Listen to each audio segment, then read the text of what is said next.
bebas bicara. Kalau kita sholat Allahu Akbar sampai Assalamualaikum, kita nggak boleh bicara. Kalau bicara batal dong. Nah, hanya perbedaannya itu. Kita di sini boleh bicara. Ya, jadi artinya apa? Terus hukum-hukumnya yang ada di tawaf sama seperti yang ada di sholat. Artinya apa? Kita harus menutupi aurat. Ya, aurat laki-laki dari mana ke mana? Dari pusar ke lutut. Nah, artinya harus kita yakini bahwa lingkaran pusar kita ini dari sini, kalau kita tarik garis nih dari pusar, garis mutar sampai ketemu pusar lagi, harus tertutup. Jangan nanti kita pakai sarung begini, pusar kita kemana-mana. Terus kita labbaik Allahumma labbaik, zero. Kata orang Jakarta, zong umrahnya. Hati-hati. Jadi ini kan ada sabuknya, sabuk ya. Nah, sabuk ini manfaatnya bagus. Jadi saya praktekin biar enak. Terus ini tidak seperti sarung yang saya pakai. Kalau sarung yang saya pakai kan lingkaran. Kalau saya begini, nggak apa-apa kan? Nggak kemana-mana kan? Nah, ini nggak beda. Makanya laki-laki nggak boleh memakai sesuatu yang melingkari, karena itu dilarang pas dia lagi ihram. Jadi dikasih ihram seperti ini. Gimana cara makainya? Lihat. Perhatiin Pak ya. Set. Ini dilebarin, yang bagian kiri lebih banyak. Misalnya nih. Ya. Diambil begini. Karena ini masih ada sisa nih. Dimasukin di sini. Biar apa? Biar selamat kalau mau pencak silat. Nah, kalau udah begini, lihat ya. Ya. Nih, tahan di bagian kiri, masuk sini, lalu amat kelihatan Bang. Nanti dibantu sama istrinya ya. Terus bapak-bapak yang nggak ada istrinya ya. Itu temennya. Nah, ini lihat ya. Begini. Ya kan? Udah aman kan? Kuat kan? Nah, ini enggak. Tinggal ini dibawa turun, Bang. Lihat. Posisi ini itu di atas pusar saya. Lebihkan dikit. Agar apa? Agar kita yakin bahwa aurat kita tertutup. Nah, sekarang ini. Maaf, saya gambarin di sini biar lebih jelas. Ini badan lagi, ya kan? Ini pusat, ya kan? Kalau kita tarik garis ke sini melingkar sampai sini, artinya apa? Kita harus naikin ihram kita di sini. Kalau kita paskan di sini, itu bisa nggak yakin bahwa aurat kita tertutup 100%. Paham ya? Nah, jadi naikkan dikit lebih aman, kunci pakai sabuk, ya kan? Kita pastikan ini. Nah, lihat. Kalau saya begini udah kebuka. Enak. Nah, tapi kalau Bapak makainya salah, bahaya. Ambiar. Dan ingat, Bapak nanti kalau sudah pakai ihram di Dubai, kalau Habib Ahmad bilang, waduh, di Dubai pakai ihram, ya udah Bapak nanti bisa semi telanjang di pesawat. Karena kita nggak boleh memakai celana dalam. Hati-hati loh Pak. Hati-hati, kenapa? Celana dalam itu ada jahitannya, nggak boleh pakai. Jadi bebas merdeka. Ya. Jadi ingat ya. Jadi kita udah habis mandi. Saya tekanin lagi. Habis mandi bapak-bapak, mencukur malam ini misalnya untuk bersih-bersih apa udah rapi, bagian kemaluan, bagian ketek udah rapi biar nggak ada keraguan lagi. Oke? Pas besok di airport Dubai, bapak lepas semuanya. Baru pakai ihram. Jangan pakai ihram, pakai celana dalam. Awas, hati-hati. nggak boleh, ya. Nah, terus sebelum pakai ihram, ingat pakai wangi-wangian di badan saja, sunnah. Udah kering, baru pakai ihram agar apa dapat sunnahnya, dapat fadilahnya. Terus ini bagian bawah, bagian atasnya, bagian atasnya. Nanti pas di Dubai di pesawat nggak harus membuka separuh bahu. Nah, begini aja nggak apa-apa. Begini aja nggak apa-apa.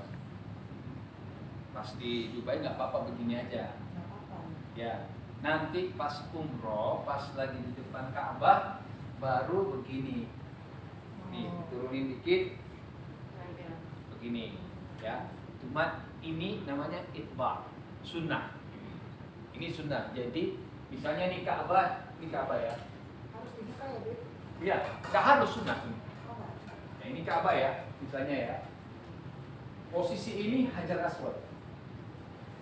Posisi ini Hajar Aswad misalnya. Bapak-bapak sama ibu hati-hati.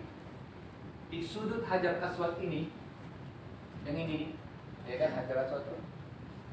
Kita harus berdampingan persis pas mulai tawaf pertama, kedua, ketiga, keempat sampai ketujuh. Artinya apa? Saya harus begini.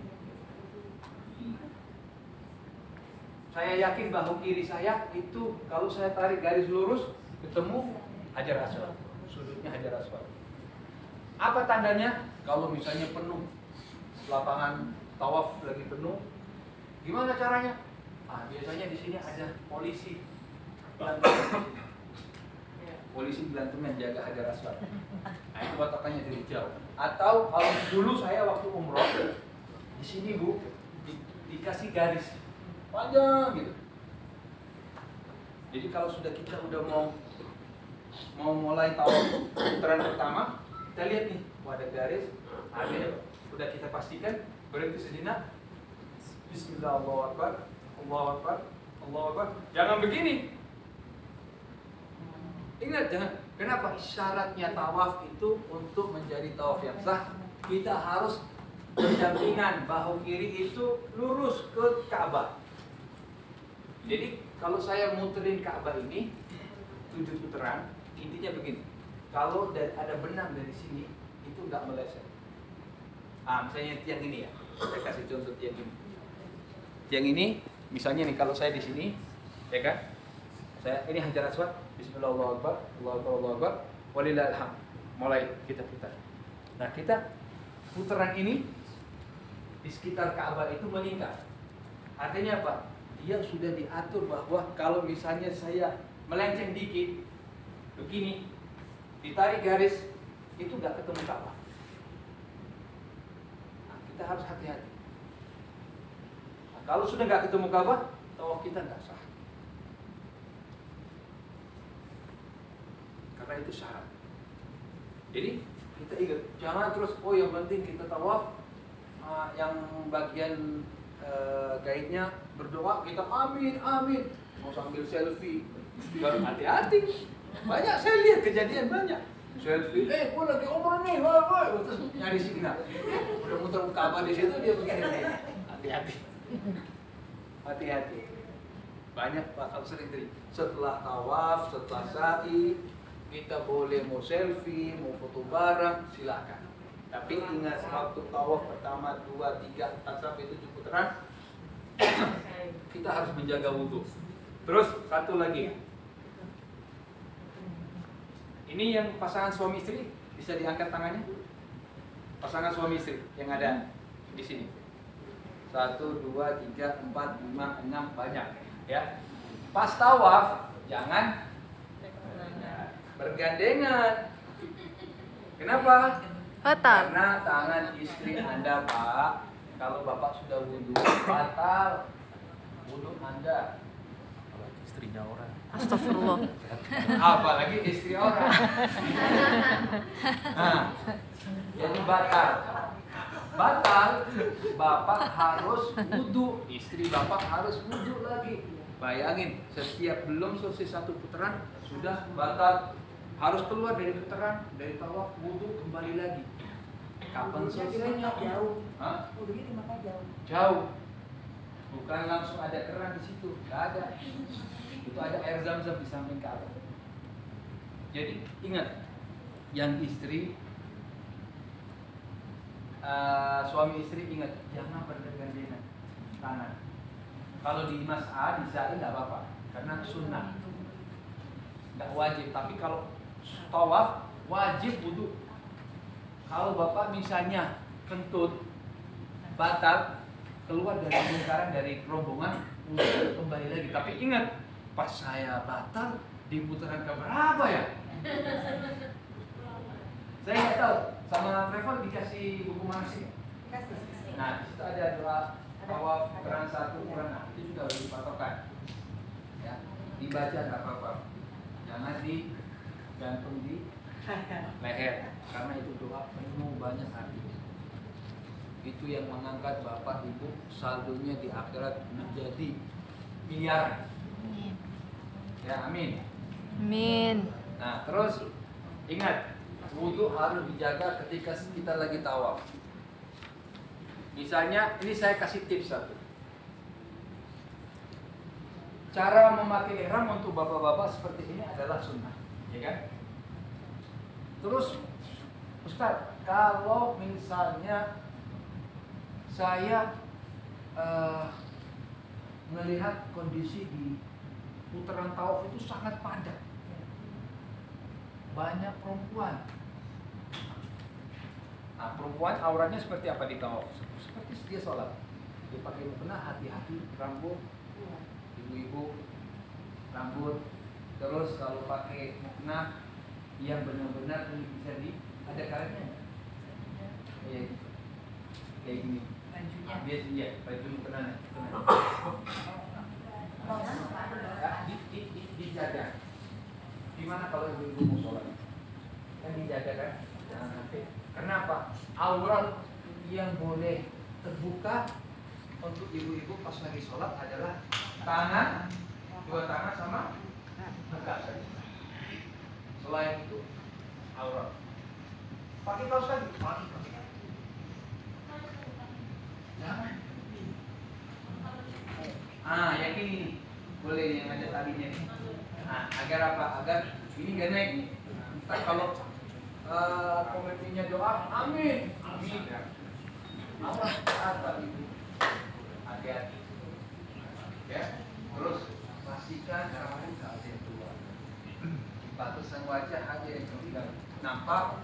Di luar itu, kalau misalnya ada yang sampai di sini,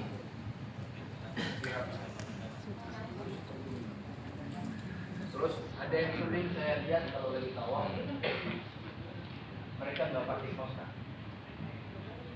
Udah nggak pakai kaos kaki, nabrak kaki lagi.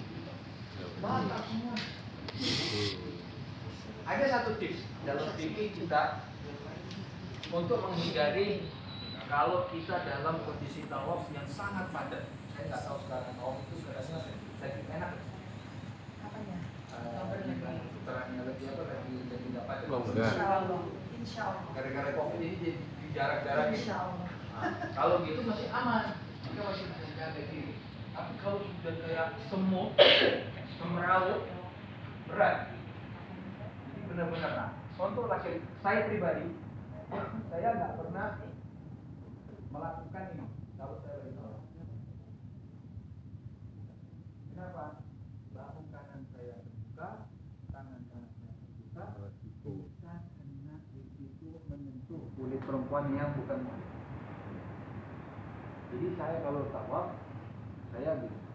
Gak apa-apa saya tidurin sunnah daripada saya batalin wajib. Ini, saya hati-hati, ya, sampai ada kuat, lalu saya, guru saya juga mengajarkan saya. Nah, tapi kalau misalnya saya mau tetap ngambil sunnahnya ihram, nggak apa-apa, bisa jaga lanjut. Nggak bisa jaga, boleh kita ada satu sebut, yaitu ketika kita wudhu pas sebelum melaksanakan tawaf, kita wudhu dengan cara mazhab Imam Malik. Ya, mazhab Imam Malik. Kenapa? Mazhab Imam Malik bedanya sama mazhab Imam Syafi'i. Setelah wudhu menyentuh kulit perempuan itu tidak batal, tapi harus kita bertaklid dari wudhunya mazhab Imam Malik. Gimana cara mazhab Imam Malik? Niat aja.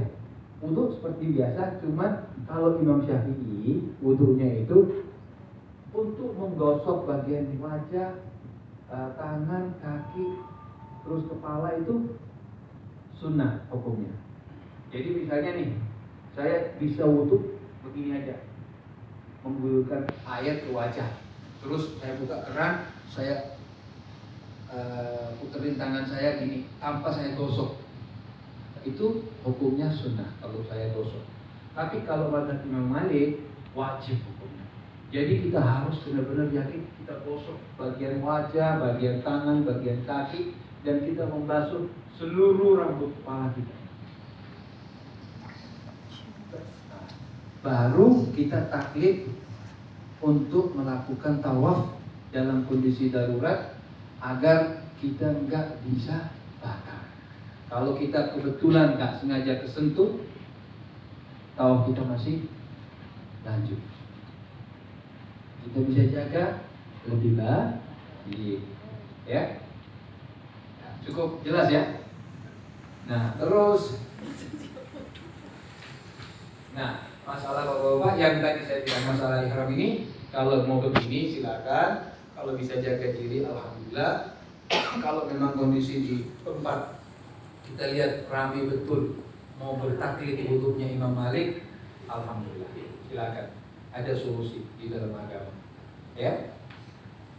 Terus putaran ke-7 selesai. Ingat setelah putaran 1, nih putaran 1 mulai dari mana? Dari sini kan, dari Hajar Aswad. Selesai sampai Hajar Aswad. Putaran kedua mulai ketiga, keempat, kelima, keenam, ketujuh. Ingat, bahu kiri, yang bapak-bapak, ibu-ibu, jangan bergeser. Kalau misalnya nih, kita kebetulan lagi tawaf, muter, tiba-tiba ada gerombolan dari belakang, orang Afrika, orang Timur Tengah misalnya, gede-gede badannya, udah cepet-cepet, misalnya.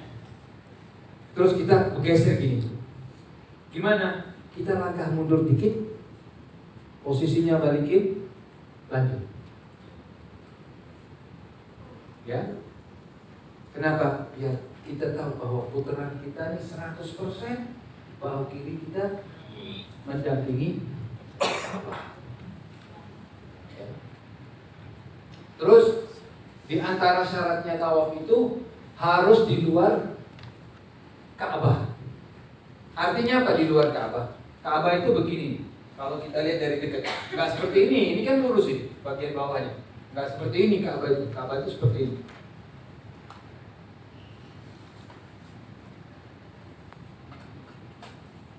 Saya buka ya, nggak apa-apa ya.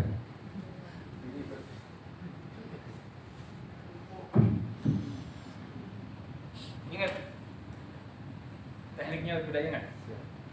Ya. Jadi begini, yang bagian kiri lebih banyak daripada bagian kanan. Ketemu di sini, lalu yang sisa ini lipat ke dalam, ya, baru ditekan, baru ini masuk ke sini, baru pakai sabuk. Ini aman. Mau karate juga bisa, ya. Mau praktek bapak-bapak